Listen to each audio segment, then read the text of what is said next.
It's December 2nd, and it was thoroughly sub-freezing tonight. You know, 29 degrees, something like that. 30. Nothing crazy, but, cold for here. And as you can see by the sudden change in color and the general droopiness, cotton's done. So, alright, didn't last as long as last year. I think last year we got another week and a half before our first frost, but they're done December 2nd this year. Every single cotton plant is melted. There might be some surviving leaves down here. Yeah, see these, well, some of these lower ones may be fine, but all the external ones are mostly gone. They may hang on a little bit more, but as far as them producing or maturing any of their fruit, they're toast. So that's the end of the 2020 Hutchinson House cotton plot. Really miserable year, but next year will be better. I should have enough seed from the market plot to be able to replant all of this. Still not certain whether or not I'm going to replant at the market again. Now that I know that it's totally stink bugs, I'm thinking I can actually make it work out there, but it's going to have to be in an isolated field, and it's going to have a significant buffer. Yeah, indigo's melted too. But the Carolina should be fine.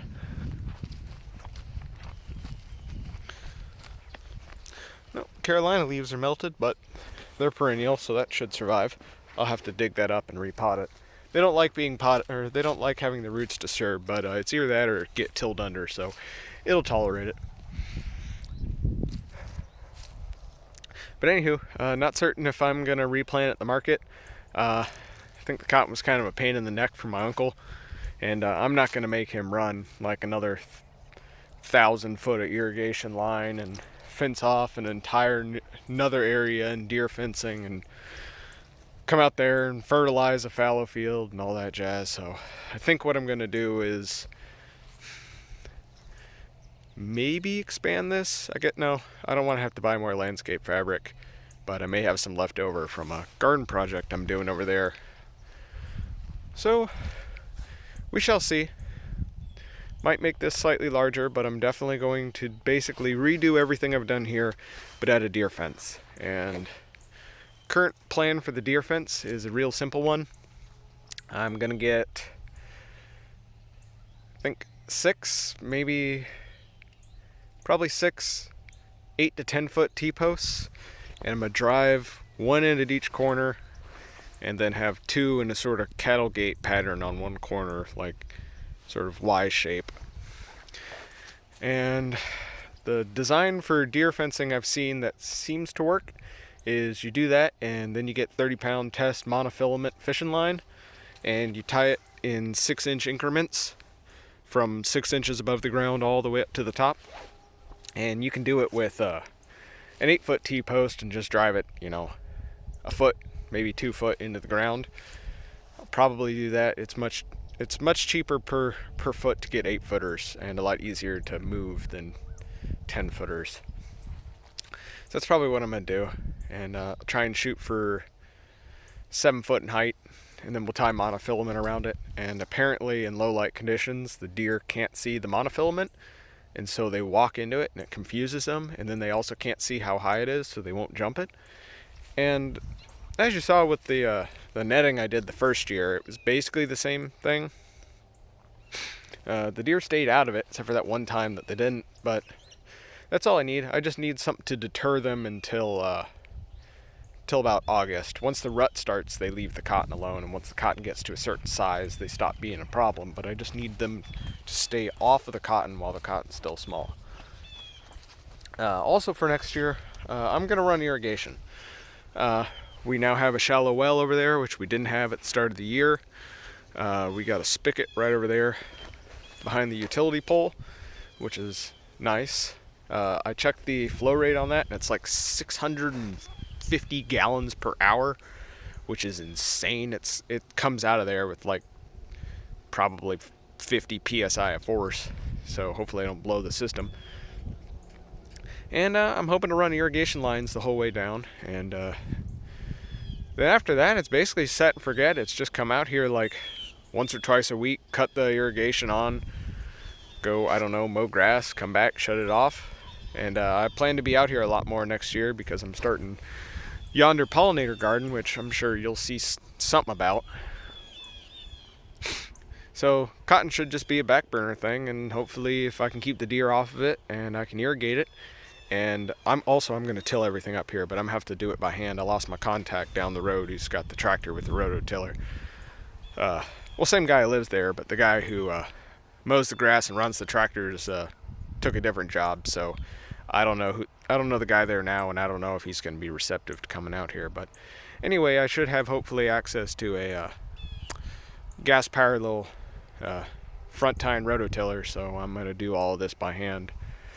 And yeah, we'll come out, put the landscape fabric down. Kind of want to get these rows smaller. I really like the geometry, but they're just still too tall. I was shooting for 8 inches and ended up with probably 16-inch ones.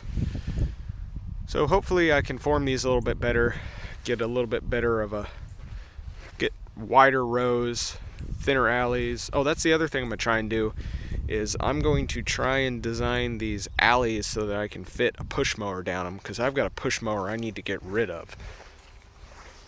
And I think it would work now how they are, but I think the mower is like exactly 24 inches wide, so I need to like come out here with some string and some line and just really dial in this row geometry, put down the fabric, and get this set up so that I can run a push mower down here just straight through.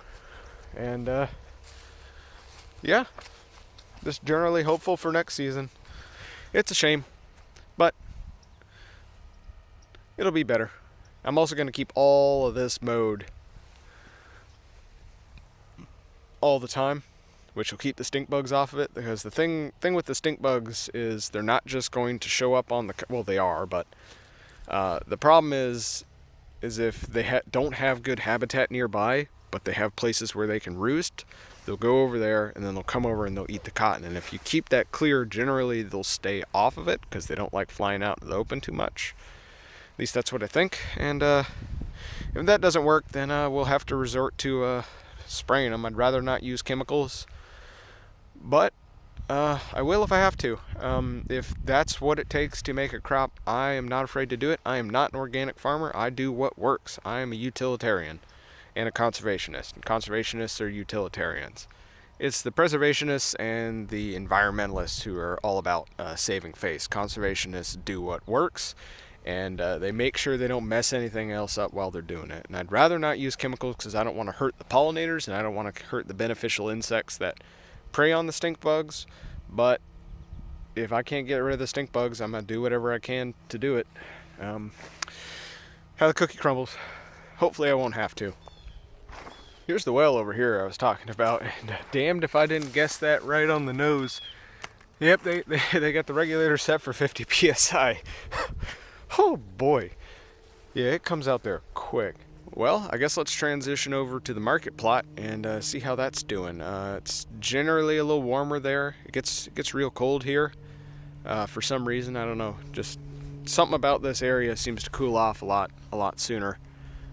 So we'll see if the market plot is, faring any better. I expect it should have a lot of surface frost damage, but I think the core leaves should be fine.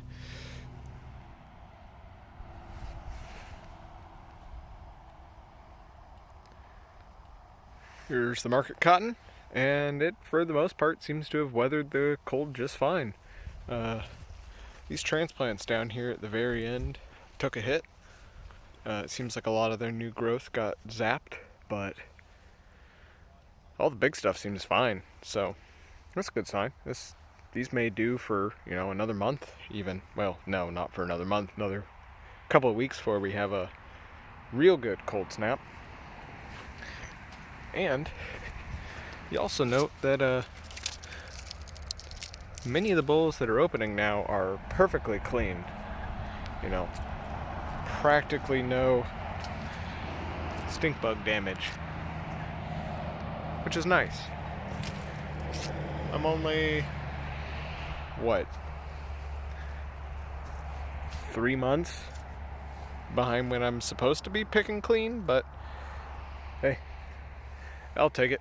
So I'll just keep picking these for next couple of weeks. First major cold snap we get is gonna nuke them, and then I'll have to come out basically that same day, pick everything, and then everything after that. I'm going to pick it, and I'm going to keep it, but I'm going to gin all of those seeds separately because I don't know what freezer burn's going to do to the seeds. I suspect it won't actually do anything, but some of the bowls that open are immature, and so a lot of the seeds have a sort of pale appearance to them.